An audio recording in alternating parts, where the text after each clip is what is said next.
It looks like technology straight out of a science fiction movie. Goggles that can restore partial eyesight. Legal blindness affects about 250 million people around the world. Many of them have little hope of ever seeing clearly again.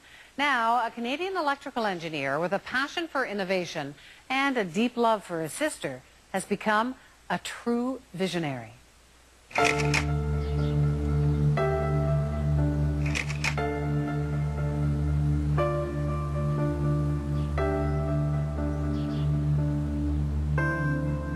My sister was first diagnosed with Stargardt's over 20 years ago. So I set out then to find a way to fix the problem. And I want to thank all of you for coming to join us for the official launch of eSight eyewear. We're very excited to share with you how eSight is an amazing breakthrough technology that can quite literally overcome blindness. Well, eSight captures what the viewer is looking at through this high-definition camera, and it looks wherever that user looks. That image is then reprocessed through this specialized computer, and then the image is then presented on these miniature TV screens, providing an image that allows the user to see better because it gives a better signal for the brain. When it came to eSight, my sister's eye problem, I said, well, okay, hang on. Look in the toolkit like my grandfather said. I'm starting to whine now about this problem. Stop whining, solve the problem, fix it yourself. And it's your sister, so you have to fix it for them. I was 26 years old, and I went for a routine eye exam. And they basically said, after I'd gone through all the elimination of all the other possible things, and with the final diagnosis of Stargardt's, I was told, well, there you go live your life, and unfortunately there's nothing that can be done for you. I remember walking outside the door of the clinic and saying, well, what do you mean? So it was very shocking, actually, at first. It was just shocking that there was nothing that could be done. You know, I didn't have any children at the time, so my career was my first reaction. And then lots of, you know, seeing my family members and my friends and, you know, having to be engaged in all the social activities that you would normally expect out of life. There was a million things I thought about, but those certainly were some of the big things that I thought about. The progression of the deterioration and the resulting total loss of my central vision was over a 5-year period, so it was considered to be quite rapid. Conrad came to me in 2007 to say, I'm going to fix this. And I believed him. How are we doing today? Good. I was always the top of my class. I skipped through school 1, 3, 5, 7, 9. I always want to figure out how things work. I've always been that way. Hi, guys. Hi. Hi. Everything under control? Everything's under control. He's a driver, just an absolute, always thinking. Growing up with Conrad, there would be experiments down the hallways, and he would be questioning us, and the whole sense of Conrad was one, just exploration, discovery, very creative, and just absolutely driven. The first device was this very large piece of equipment that actually got screwed onto the back of my head. It was very heavy, and you know, thank God I couldn't see to see what I must have looked like.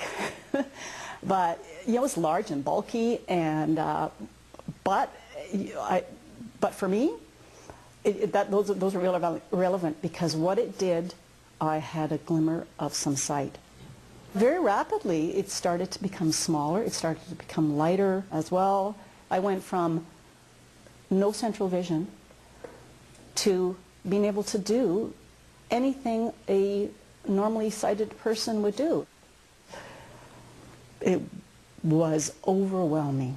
Overwhelming, so much so that I actually had to pull myself back and not look at certain things. It was a huge overload, a lot of stimulus. It was exciting, really exciting. It was overwhelming.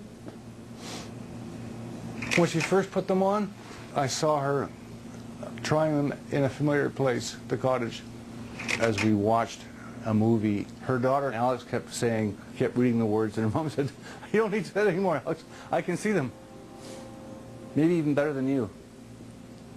Well, I couldn't look at my daughter. It was way too emotional for me. I had my daughter after I totally lost my vision. So it took me a long time. I started with some pictures, and then I decided, and actually not until recently, to really, really thoughtfully take a look at her. And it was really, well, it was actually sad at first. It was sad because I realized I had missed a lot of things that you get visually, and certainly with her dad, seeing his face, seeing my sister's face. It's right here in the living room. I put them on. I was able to see the face of my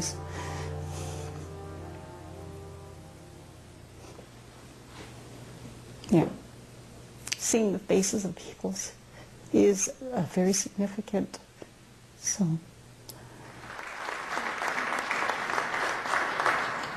Hello, my name is Emma Rose Gibson, and I'm so thankful for the eSight glasses. They help me see my friends, my family, my classroom. I got some pretty nice emails from people.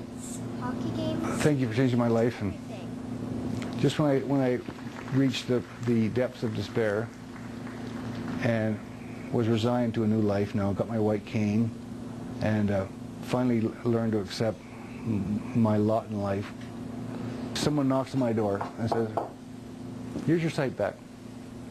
Conrad started with wanting to do something for his sisters. He's created something that's going to help 246 million people with low vision around the world.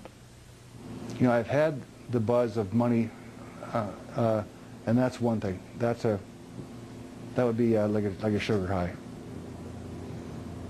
So the stuff that's good for your heart and good for your soul, that's priceless. Wow, that's pretty cool. eSight eyewear was launched in Canada this past June. The device currently costs just under $10,000. You're back to work for